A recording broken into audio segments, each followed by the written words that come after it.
with actually learning how to code SQL. So I have a PowerPoint presentation that we're going to go through with you today. And let me share the PowerPoint screen.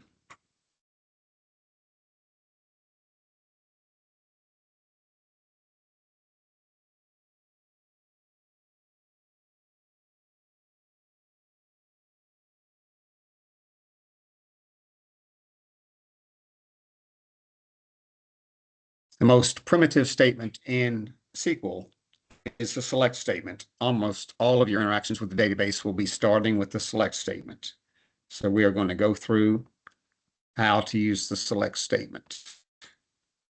The objectives today are to learn the basic syntax for SQL, identify the various keywords we have to use, especially the ones that are mandatory and some of them that are optional. We're going to select and view all of the columns in the table or individual columns or some combination thereof. It's very straightforward. You just have to follow the bouncing ball. It will do exactly what you tell it to do.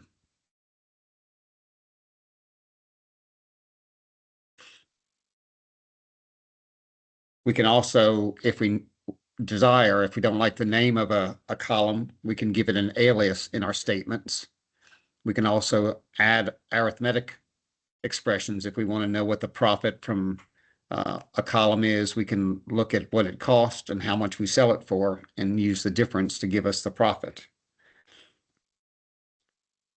Sometimes we want to remove duplicate lists. So if we have lots of different rows, lots of data in our database, and we only want to see the first instance of a certain ID, then we can ask for distinct or unique as a keyword to only select the first instance of a given value for a datum in the column. We can also combine fields. We can use literals, use other data. And the important thing that we want to be able to do is to format our output to make it more readable. We'll be doing a lot of that. So everybody needs to pull up their SQL developer, which I have at the bottom of my screen. So we're just going to assume that you're able to do that, and you want to bring up your connection. And if you look at the screen that we have, it has your code is in this big area here, messages from SQL, and then outputs.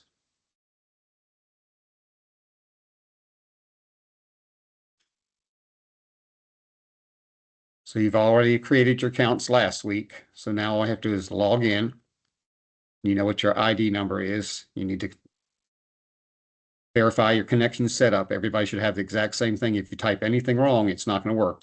And usually you want to do the test first. If that works, then you hit the connect, which is right here where I'm circling. Okay. So let's talk about the very first statement we're going to use, the SQL syntax for the select statement. We're going to type the statement in the worksheet. Every statement in SQL has to end with a semicolon. That means you're finished typing your code. Statements can be on multiple lines. Some statements will have 8 or 10 lines if you have lots of different columns and you're doing lots of manipulation of them. And sometimes you're doing what are called subqueries, and they may take multiple lines. But you have to end with a semicolon on the last line. In the SQL developer, you have two different arrows. There's the big green arrow, which will just run the current statement that you're working on, which will be from wherever you typed to the semicolon. It may be more than one line, but it's one statement. The smaller arrow runs the entire window. When we have a big chunk of code that we want to operate on, that's what we'll be using. So here's an example. The most simple statement that you can have is select title from books. Select title from books. And if we execute that by hitting the little arrow right here, right there, the little one, and then it'll execute that and give you all of the data, give you all the titles from the books.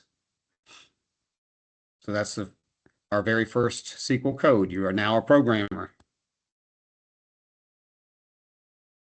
And the output gave you a list of all from the books.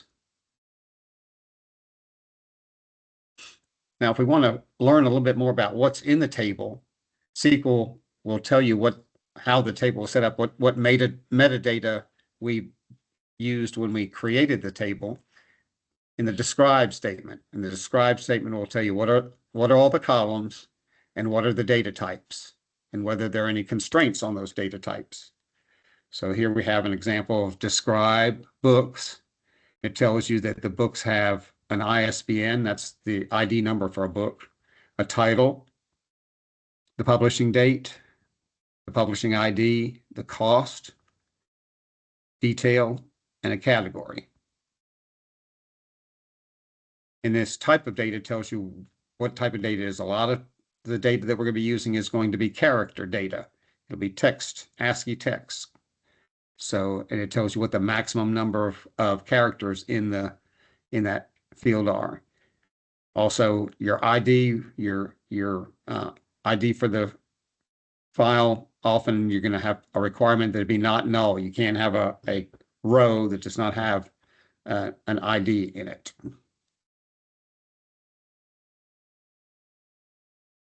So to describe keyword, give it the name of your table. In this case, we use books. Will give you all the information that SQL has stored, the metadata that it has about that table. Now, another way to look at the data that it has is to go back up to the top screen up here and go to your tables and just click on the table you want to look at, like books, and it'll do a very similar function and give you the names of all the columns, what the data type is,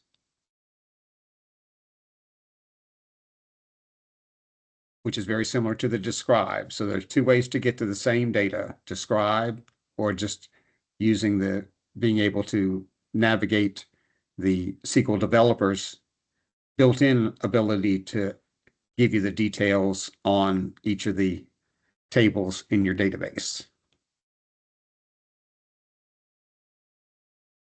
All right, the select statement. Remember, that's our very first statement is to select, and that's to be able to display all the data from the parameters that you specified in your select statement. It'll retrieve the data from the database. About 80% of database operations involve the use of the select statement. The syntax is very straightforward.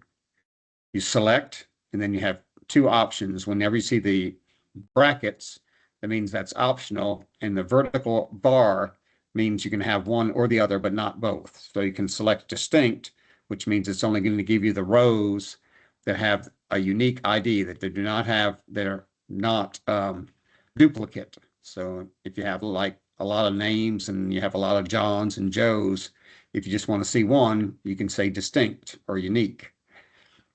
And then if you want to see all of the columns in your database, you just use the asterisk or star. Star gives you back everything.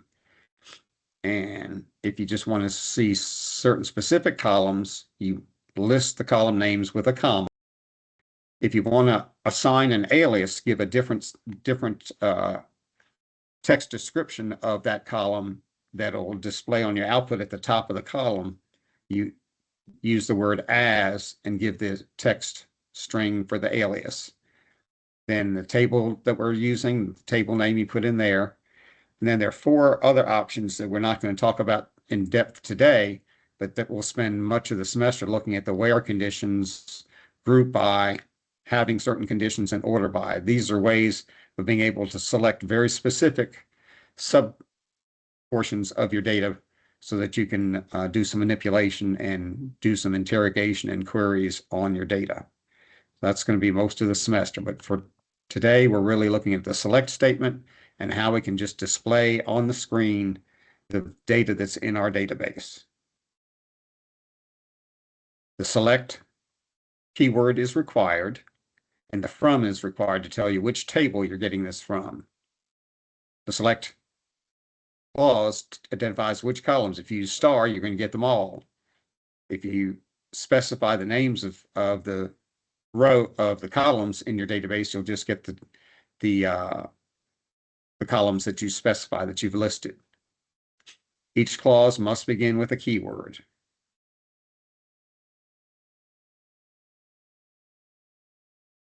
If you want to select all of the data in tables, very simple. We just say select star from, and then the name of the table. So if we select star from publisher, you'll see that we have 5 different publishers. Here's the name of them, contact and phone number.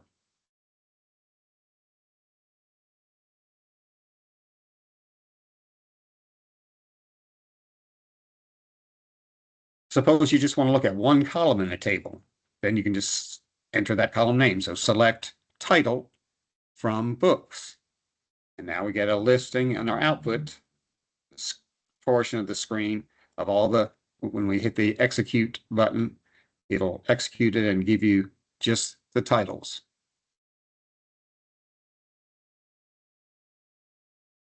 Very simple. That's the simplest form of a select statement. If you want multiple columns, then you just say select, and then you list the names of the columns. Now that it is not case sensitive, so you can use upper or lower case. And so we're going to select first name and last name from authors, and there in your output panel, out comes a list of the first names and last of your authors. What happens if there's a null value? If there's no data that's been entered into that column, you'll just get the word null. So if we're selecting title, the retail price, the cost from books, we'll see that some of these things were null. We didn't have, some of them did not have a discount. And so the discount column has the word null wherever there's no data. Now, SQL is very specific about the difference between, there's a huge difference between a 0 or empty text string and null. Null is a very specific result, and we'll find that we can do a lot of manipulation with that, but a null is not the same as blank or 0. Get into that much more in detail as we go in through the semester. The operations within the select statement include the column aliases. So if you want to have your output panel, instead of saying F name, you want to say first name, you use the alias, and that allows you to format your output to make it more readable. Same thing with performing arithmetic operations. You can put, say, cost minus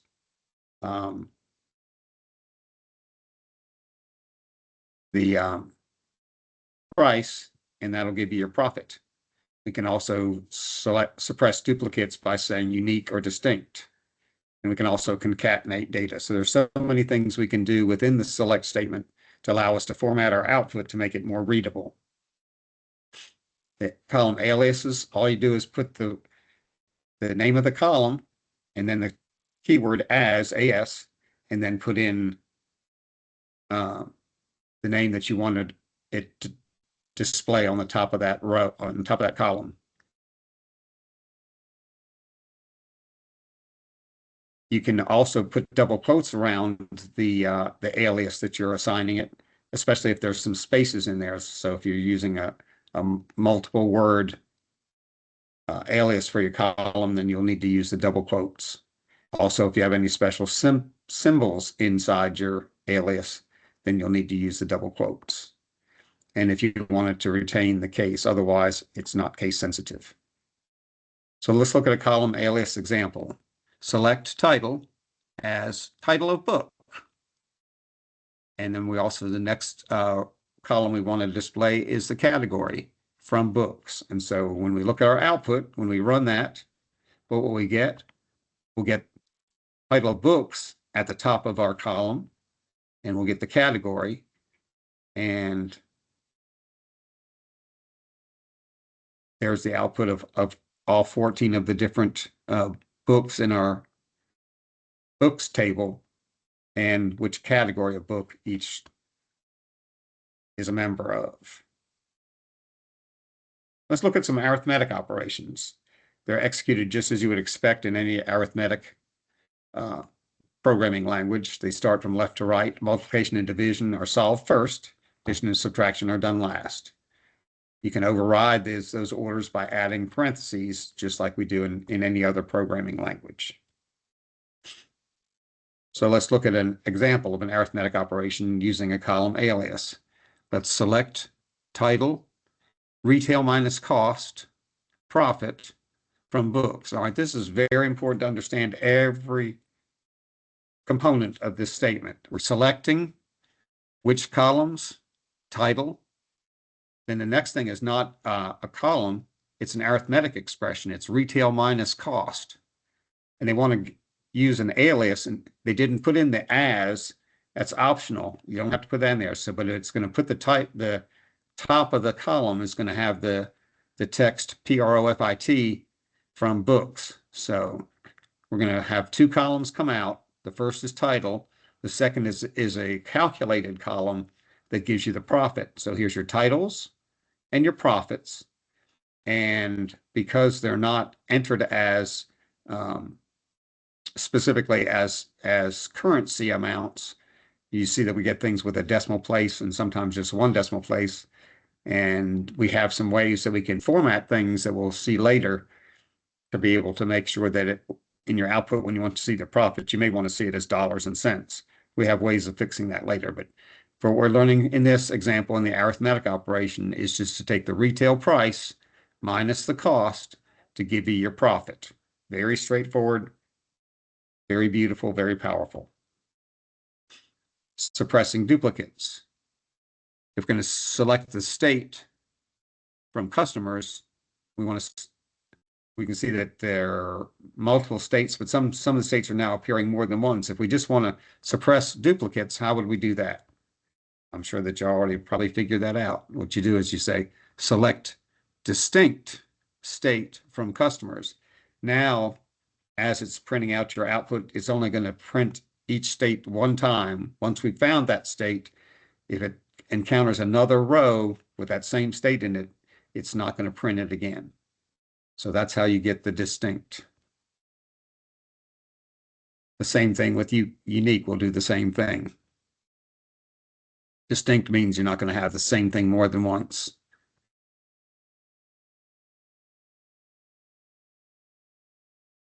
And this does exactly what you would expect it to do. Concatenation. Now, sometimes you want to combine data, especially when you have text strings. So the concatenation operator is two vertical bars, and it allows you to use the column alias in there. So let's take a look at an example of what a concatenation is going to look like. Select first name concatenated with a space, concatenated with the last name, and then the alias is going to be customer name from customers. And then we look at our output, it says customer name. Why does it say customer name instead of F name and L name? Because we included in our statement that we want the alias to be what's printed at the top of the column as customer name. And you see that if we didn't put that concatenated with the space, it would have had your Bonita or Valley's. There wouldn't have been a space in there. So you have to, if you want to separate first name and last name with a space, like most people would like to see it appear, you have to use this concatenation operator to add the space in there. And it's from our customers. So here's all our customers, and that's their names in a better format by saying customer name. So you're really learning how to use the power of SQL now to be able to give you an output that could be printed and used for reports and making phone calls, whatever you need to do. So we've created our Justly database. We've got our script. We've copied and pasted the script. We've opened the script from the menu file. We executed the script, so we have all the data in there. Here's the name of the file when you want to pull it up. We've downloaded that file into the SQL Developer Kit. And here's all the data that's been put in there. And we're ready to rock and roll. So it tells you that it's inserted all the data. It's going to give you a report as you execute to see how it's progressing along, to see if it's had any tells you that the table was created, create the table succeeded. And this is what our Justly database looks like. We're going to be using this the whole semester, so I want you to become very familiar with the customer table, the order table, order items, books, book author, promotion, and publisher ID. As you recall from our when we were doing our normalization and our forms, we remember that the reason that we have some of these intermediate tables is because you have a one-to-many and a many-to-one. You have to have a intermediate table to be able to resolve the relationships between customers and authors and books. So this is our table structure after normalization. We are going to be refer to this every day. This is going to be our Bible for how we can be able to extract the information that we need for our various reports. So if you need to,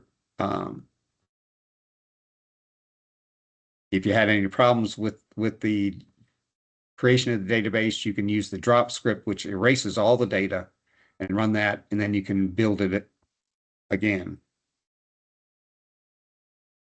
So here we have the drop table that would erase all the data that we put in there, and then you can reload it. So at this point, you should be able to explain the basic SQL syntax of the select statement, and be familiar with some of the keywords that we're using, like unique and distinct, what clauses are mandatory, which clauses are optional.